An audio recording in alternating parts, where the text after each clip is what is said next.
So it's been a long week and I'm able to come back home. One of my best friends, Clip, he calls me and he says, hey, let's hang out a little bit. So, okay, cool. So we end up catching up together. We decide to go downtown and hang out. We hit a few spots, a little here, a little there.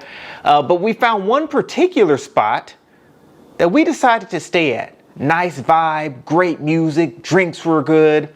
Everything was perfect. But for some reason, tonight was my night. Like, I don't know why, but tonight was my night. Everybody was coming out of the woodworks talking to your boy. I just couldn't figure it out. I mean, one chick after another. Hey, nice to meet you, nice to meet you. I mean, I didn't know what it was. I had to take a second and figure it out for myself. So I stopped and said, hey, Clip, is it my clothes? Am I glowing? No? Is it my breath? What is it? Because tonight's my night. He made sure to remind me that he still thinks I'm very unattractive, but that's not the point. The point is this. We take a second from our drinks and we look back at the dance floor and the sea opens up. It just automatically parts. And we see this amazing, beautiful woman walking through the dance floor. I tapped Clip and said, bro, look. What? No, look. He stops drinking. We just stare. Can't help ourselves. And to make things even funnier, she's walking in our direction. I'm thinking, it's my night, right? So this has got to be my night. This has got to be it. This is the best looking female here in the club, at least that I've seen. And Clip would agree. And she's walking towards me. This is going to be fantastic. Tonight is my night. Somebody's looking out for me. She walks up, introduces herself. I'm Courtney. And you are. Introduce myself as well. We start having a conversation. I look at Clip and say, hey, can you just go away, please? He decides to go walk off and have whatever fun he's going to have. We sit there and finish enjoying our conversation. She says, you know what, Lo? Tonight is my last night in the city, and I don't want it to go to waste. I told her, I said, hell, I concur. I think you should do something special. You shouldn't let the last night in this city go to waste. You should do something special. She said, what if that special thing I want to do is you? So I thought about it for a second, made sure that my brain was catching up with my ears and making sure I heard everything correctly. I said, well, that sounds like a pretty good goal. And it sounds like a goal you should meet. Give me a time and a place. She smiles, goes and talks to her friend really quick, comes back, we exchange numbers, she leaves. About 2-3 minutes later, I get this text message with this address. Meet me here when you get free. Tonight is my night. It's my night, right? Here comes Clip. He comes back over, he says, bro, how'd everything go? Where'd she go? I said, well, her name's Courtney. She left and I have to go meet up with her at some other spot. He said, are you leaving now? I said, yeah, bro. I mean, what do you want me to do?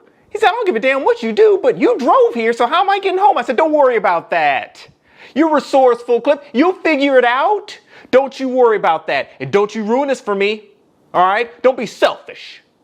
Now, I have to go make this move. And I'm going to tell you all about it, but I got to go make this move. I need you to figure it out for tonight. So he throws his hands up in there and says, well, whatever. I hope it's worth it. Get my stuff together, run out to the car, drive to the address. I get there so fast, I find out where the apartment is, go up the 3 flights of stairs, where it was at, knock on the door, no answer. I knock again, no answer. So I'll be damned. So I thought about it and said, too good to be true. It was way too good to be true. I should have known better. So I turn around, I get ready to walk down the steps. Sure enough, a car pulls up. Courtney steps out, waves at me and says, hey, stay right there, I'll be right there. She comes walking upstairs, opens up the door, says, come on in. Tonight is it. Tonight is my night. I don't know what it is, but tonight's my night. This is going to be amazing, right? She guides me to the back room. We go to the back room. She says, hey, make yourself comfortable. There's a chair right there in the corner. I go take a seat in the chair, kind of relax a little bit, pull my phone out, put it on the little end table that's sitting right there. I'm excited, right? I can't tell you how excited I am. She says, Lorenzo, are you comfortable? You need anything? Anything to drink, things like that? I said, no. It's not about me tonight. It's about you. I want to make sure that you don't waste this last night into the city. Don't you waste this last night. I want it to be about you. Don't worry about me. I'm just fine. She said, okay. She said, well, do you mind if I get a little bit more comfortable? I said, it's your night. Absolutely. You should get a little bit more comfortable. I'll be right here. Right? I will be right here. So she starts to take off her nails. I'm thinking to myself, well, that's kind of strange, but, do you, right?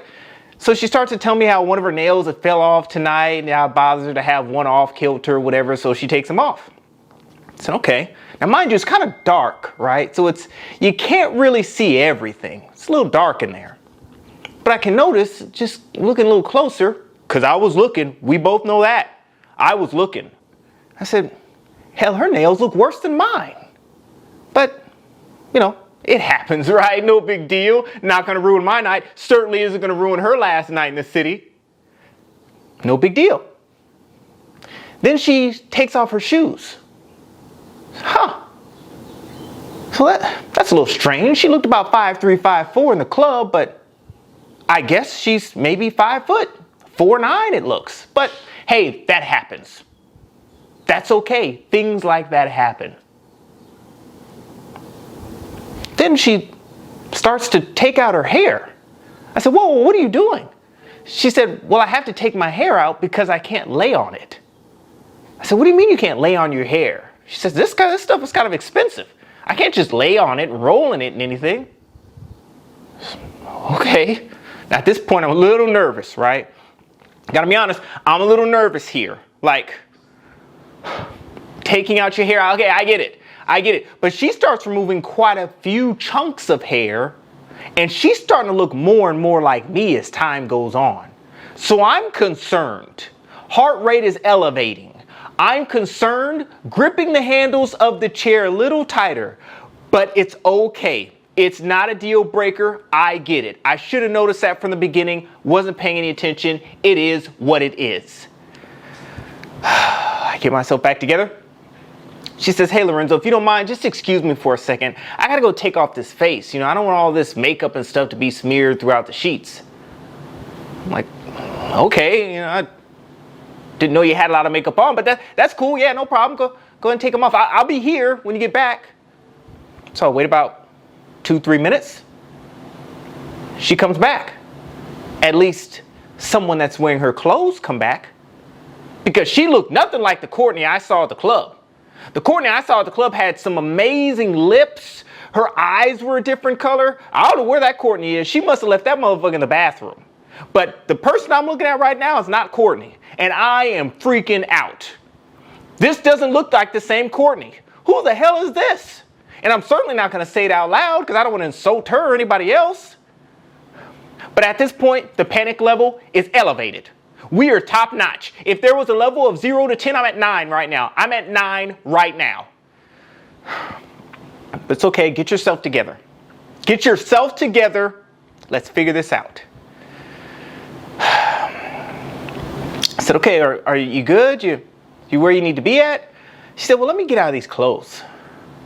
And that's where shit went really bad.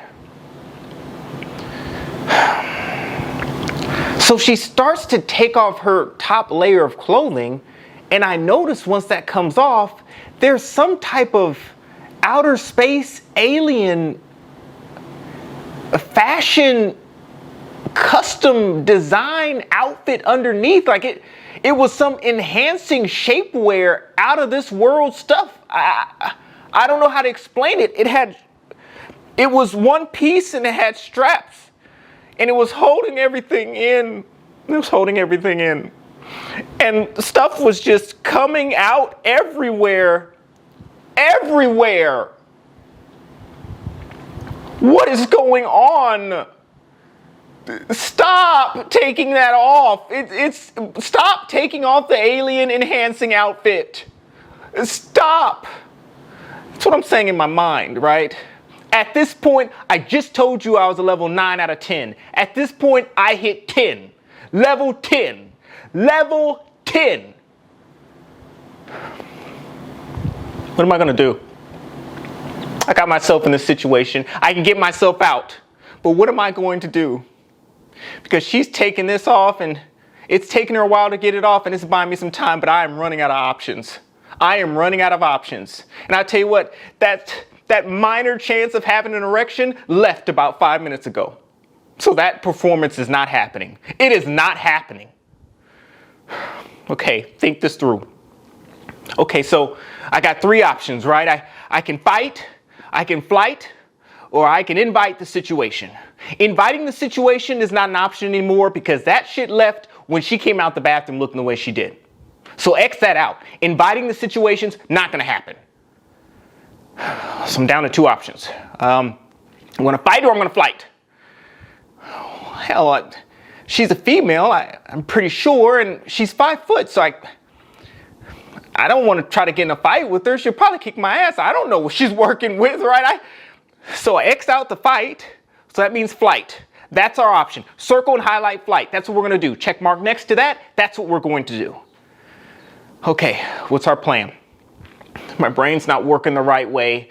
Normally, my parents used to always tell me when you walk into any type of setting, make sure you know where the exits are, but I didn't think about that before, right? I was distracted. I was just trying to get in so I could get in so I could get in, you know?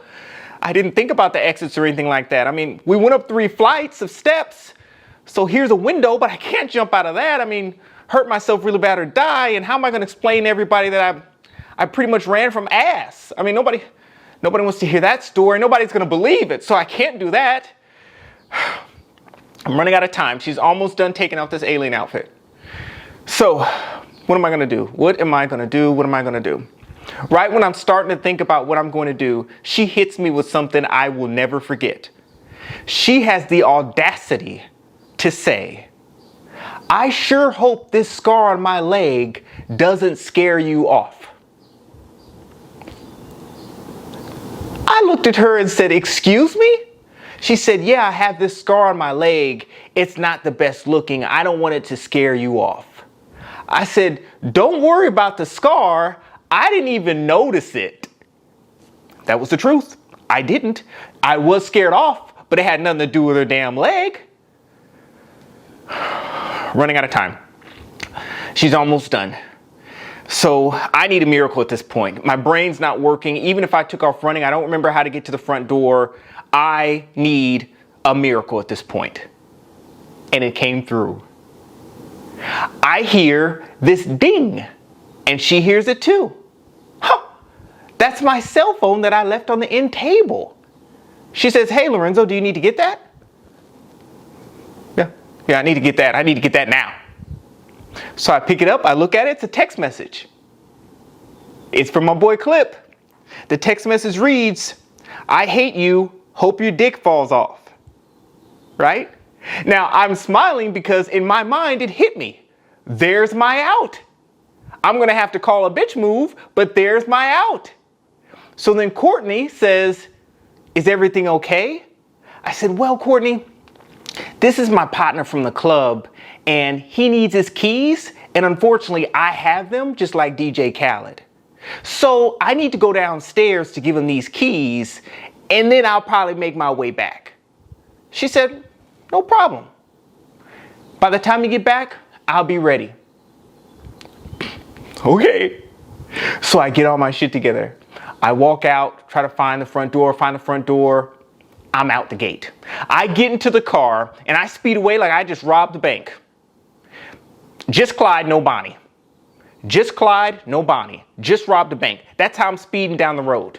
And I'm sobbing and driving at the same time like I just got violated. I mean, I look like a bitch right now, right? I look horrible. But I text my partner back and say, "Hey bro, I'm on the way back." He texts me back and says, "That's gotta be a world record. Minuteman is an understatement for you." But you know what? His insults weren't gonna bother me at that point because he saved me and he didn't know that he did. So as soon as I put my phone down, I put both hands on the wheel again, I start sobbing again, trying to figure out what just happened in my life, and the phone dings again. Look at it, it's Courtney. She says, hey, just checking, making sure everything's okay. I text back, everything's good now. Be safe. You know, we don't think about this very often, but the majority of the scars we have in life are all self-inflicted. Normally they happen from decisions that we made. And that's no different in this story. Obviously, I made tons of bad decisions that night. They came back to bite me. And now, still to this day, I wake up in cold sweats looking for exits because of my specific experience with Courtney. And it wasn't her fault. I made the decision to go. My ask is very simple. Make better decisions to avoid the scars. Just make better decisions. Don't be like me. I appreciate you guys joining another episode of Handles. Hopefully you enjoyed what you heard. Hopefully it added value. If it does, don't forget to subscribe to this channel and share it with a family member or friend. Trust me, they need to hear it. I'll catch you guys next time, right here on Handles.